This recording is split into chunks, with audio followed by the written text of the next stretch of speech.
Bueno, como ustedes ya saben, ayer fue 2 de abril, se conmemoró una vez más el Día del Veterano y de los Caídos de la Guerra de Malvinas, el enfrentamiento que se inició el 2 de abril de 1982, cuando Argentina desembarca en las Islas Malvinas para justamente recuperar la soberanía de dichas tierras.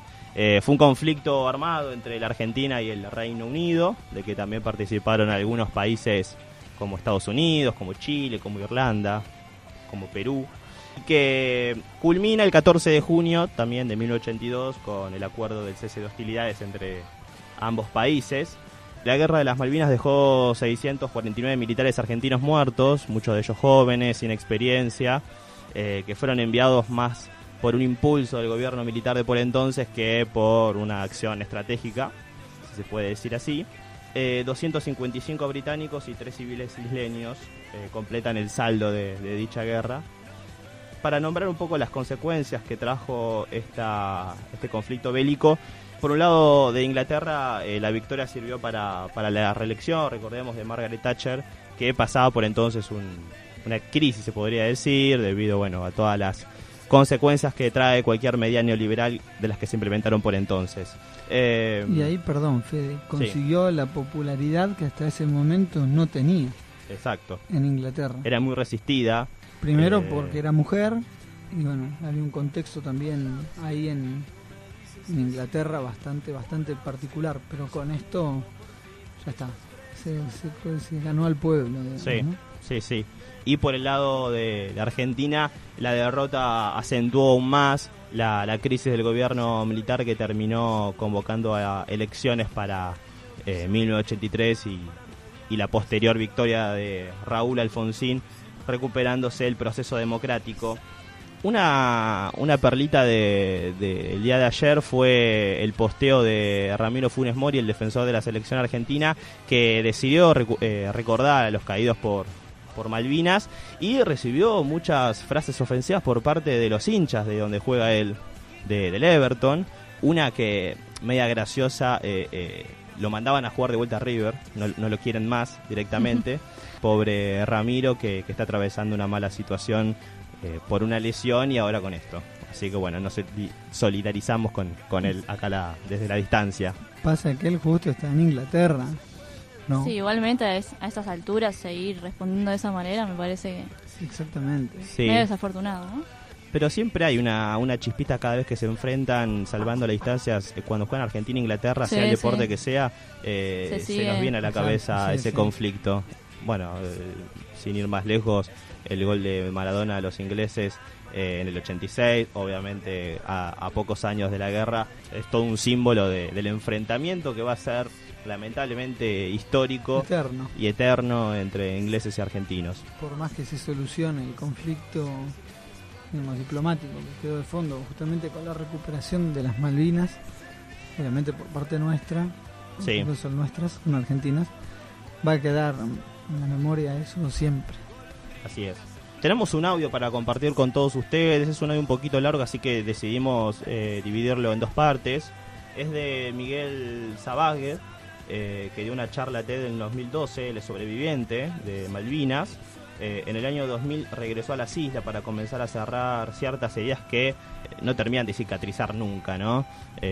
Lo que suele ser una experiencia claramente traumática. La vamos a compartir con todos ustedes. Es en cierta medida fuerte, pero vale la pena escucharlo.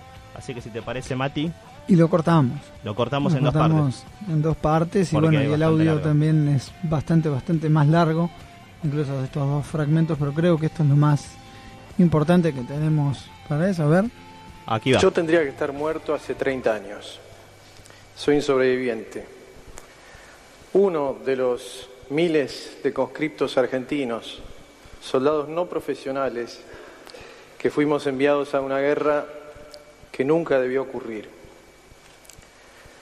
Pasé 60 días sobreviviendo en un pozo congelado en condiciones infrahumanas, junto a mi compañero Roberto, sin alimentación sólida, y perdí 20 kilos de peso corporal. Tuvimos claramente 3 enemigos: el clima, los ingleses y tristemente nuestros propios jefes, que nos trataron con un desprecio por la condición humana que nos costaba entender. Claro, ante ese panorama tan duro, donde no sabíamos si íbamos a sobrevivir a esa desnutrición y a esos maltratos, empezaron a surgir fortalezas. No sé de dónde empezamos a tomar decisiones para no morirnos. No era mucho lo que podíamos hacer, pero empezamos a hacerlo, a trabajar en el día a día. Cosas simples como mantener ese pozo lo menos mojado posible, también escaparnos al pueblo 10 kilómetros a tratar de revolver los tachos de basura de los isleños o romper algún galpón, desesperados, y 10 kilómetros de vuelta. Eso lo dejamos de hacer rápido por dos motivos.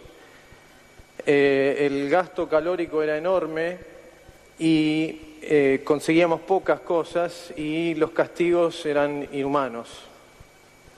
Si nos encontraban, nos estaqueaban. El estaqueo era una crucifixión al suelo, atados de muñecas y tobillos, con la campera abierta, como animales, durante horas.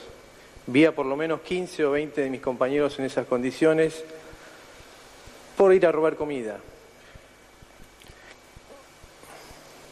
Esta foto, que es muy impresionante, son mis hermanos sobrevivientes de la compañía. Ellos bailaron con la más fea, ellos recibieron lo peor del ataque. Fantasmas, los compañeros del pueblo que nos veían en esas condiciones, después, años más tarde, nos enteramos que nos decían los zombies. Todos héroes, todos sobrevivientes y todos hermanos. Aprendí muchas cosas con esa experiencia, aprendí a ser más humilde, aprendí a escuchar y a pedir ser escuchado, aprendí a valorar cada cosa con mucha intensidad y sobre todo empecé a descubrir fortalezas que ni imaginaba que yo mismo tenía. Pero hablando de aprendizajes, uno de los aprendizajes más interesantes ocurrió a la vuelta, cuando los ingleses nos llevan como prisioneros de guerra en este transatlántico, el Canberra, rumbo a Madrid. Ahí pasé una semana a bordo de esa nave y yo era traductor. Y lo que pasó ahí fue como un alucinante experimento antropológico. 4.122 prisioneros argentinos que veníamos custodiados por los mismos ingleses con los que habíamos estado matándonos la semana anterior. Era una experiencia surrealista y yo pensé, antes de subir al barco, cuando me enteré que estaban los ingleses, dije, listo, acá se pudre todo, nos matamos a trompadas. Pero mi sorpresa fue grande cuando me encuentro al poco tiempo traduciendo conversaciones entre mis compañeros argentinos y los ingleses, conversaciones amables, conversaciones con mucha curiosidad acerca de cómo había sido el otro lado, conversaciones de música. Escuchábamos Pink Floyd y Genesis, nosotros, ellos también, y en el barco la música era eso lo que se escuchaba en los parlantes. Y ahí aprendí una enorme lección. Aprendí que sería imposible enfrentar a un enemigo una vez que después lo conoce, una vez que uno lo conoce, una vez que el enemigo deja de ser anónimo, y que los enemigos son siempre anónimos, y también pensé que si uno pusiera a convivir a grupos de jóvenes de países en conflicto, y que esos jóvenes se conozcan y dialoguen como hicimos ingleses y argentinos a bordo de ese barco, habría quizás menos guerras en el mundo y menos jóvenes ingresando a ejércitos.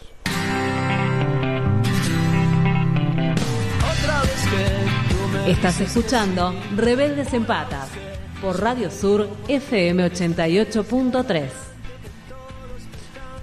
Qué fuertes, ¿no? Las palabras de Miguel Savage justamente en estas charlas TED que dio en el 2012. Y cuán cierto es esto último que él estaba remarcando, ¿no? Que empiezan que sean enemigos y todo en esta situación tan particular para unos y para otros. Conviven y mal que mal empiezan a tener una relación, ¿no? Sí, me quedo con esa última frase claramente, esto de que el otro es uno más, es la sensación de igualdad entre un inglés y un argentino que están combatiendo por causas políticas que al fin y al cabo quizás les son ajenas a ellos mismos y que terminan siendo rehenes, empleados de intereses ajenos. Es fuerte, sí. Y son completamente inocentes los dos. Sí, ¿no? Totalmente. Entre unos y otros, porque en realidad, como él mismo dice en una parte, el enemigo también estaba adentro, eran los mismos jefes de él. Es muy loco como lo que dice de cómo pudieron convivir después de todo lo que pasó, ¿no? Creo que sí, que eso es lo fundamental, lo último que dijo, y me parece que un poco me hace pensar a que estos chicos no tenían en la cabeza a dónde iban, a qué iban realmente, porque no estaban preparados muchos de ellos. Entonces es muy triste, porque muy triste la historia que tenemos detrás, ¿no? La verdad que sí, es muy fuerte lo que dice al final.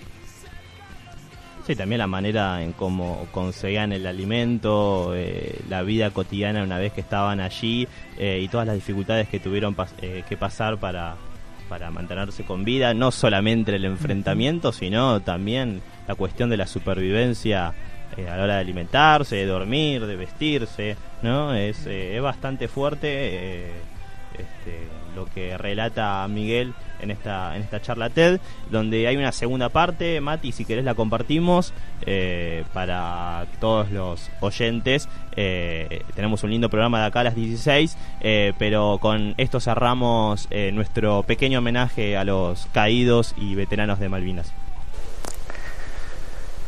Las tareas a bordo del barco fueron intensas. Yo recorría el barco traduciendo y hasta tareas en quirófano que fueron muy impresionantes. Yo tapé la historia. Cuando volví de la guerra tapé y no hablé durante 20 años. Fue recién en 2001, con la crisis, la catástrofe argentina de 2001. Yo tenía una actividad comercial, un negocio en la ciudad de Venado Tuerto, Santa Fe, donde vivo, y estaba como millones de argentinos sufriendo un estrés impresionante, y en ese marco tengo mi primer pesadilla de combate. Nunca había soñado. Ahí sueño que estoy en un pozo junto a 5 compañeros, la mañana del 12 de junio, los ingleses ya habían tomado la cima, y nos están lloviendo toneladas de fierro caliente, morterazos y cañones, y todo está temblando como un terremoto. Tenemos 2 amigos muertos afuera que no alcanzaron a entrar, tenemos a Roberto con esquirlas en cadera e intestino.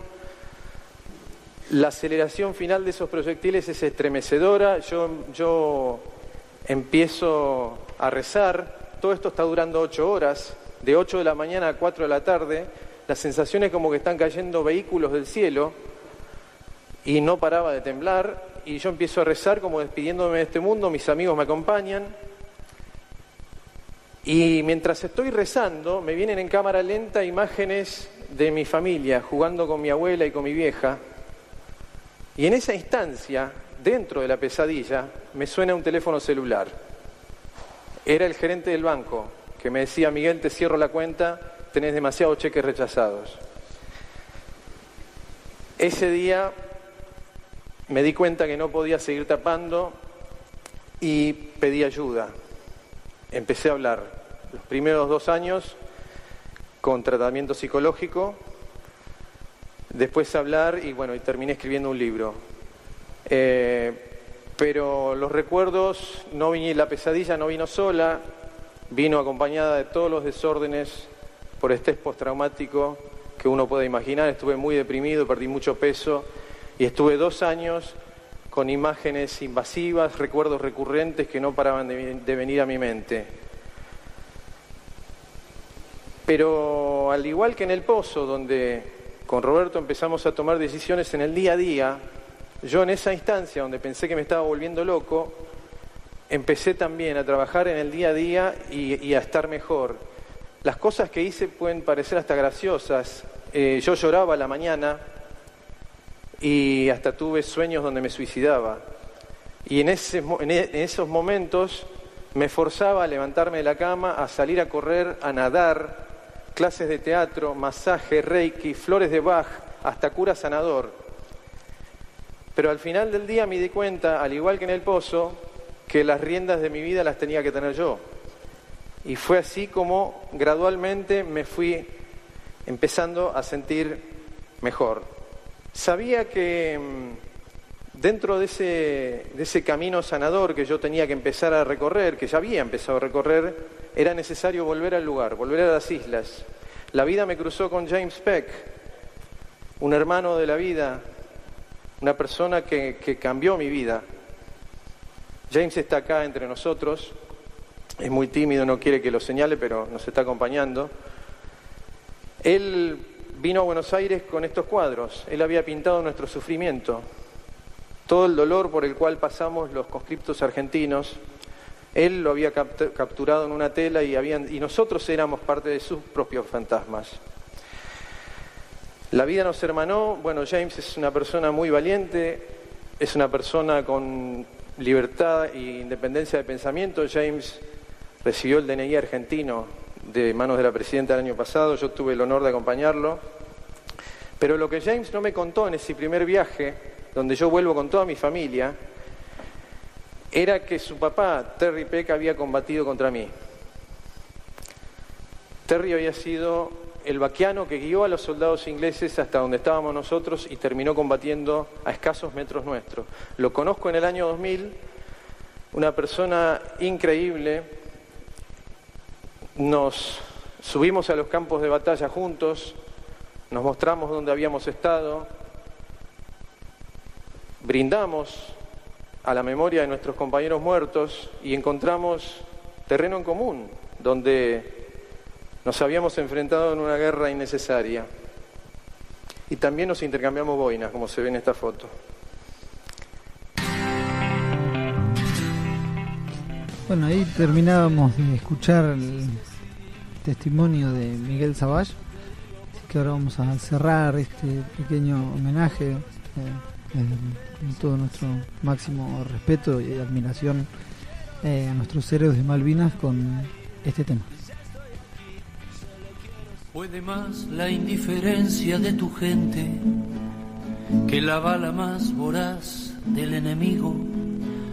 Me pregunto qué pasaba por la mente del infame que te estaqueaba en el frío. Te sacaron de lo hondo de la selva o de algún potrero ingenuo y olvidado. Te sacaron de tu casa y sin abrigo. Te largaron en el viento surhelado. Te entregaron armas que no conocías, que con suerte cada tanto funcionaban. En un hoyo que cavaste repetías las canciones que creías olvidadas. No sabías que era sentirte tan lejano, ni que el hambre se comiera tus entrañas. Solo estaba la mirada de un hermano, con la misma incertidumbre en la mirada. Por siempre serán héroes, por siempre serán héroes, por siempre nuestros héroes de Malvinas. Y por siempre serán héroes, por siempre serán héroes, por siempre nuestros héroes de Malvinas.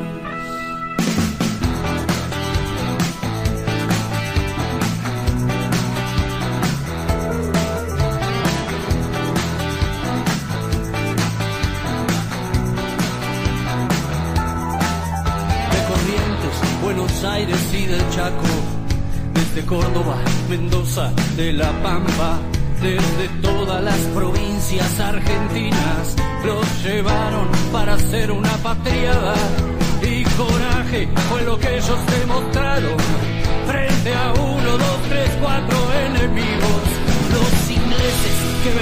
preparados. Frío, hambre y a los jefes argentinos.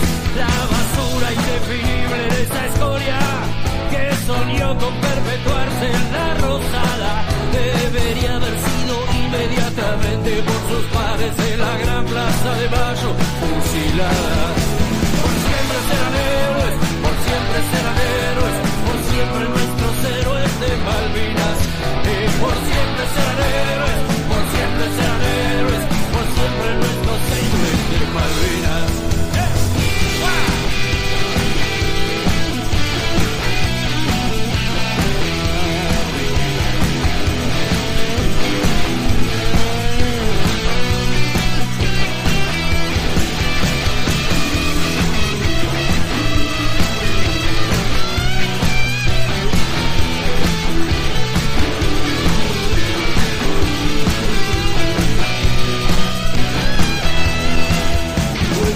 La indiferencia de tu gente que la bala más voraz del enemigo.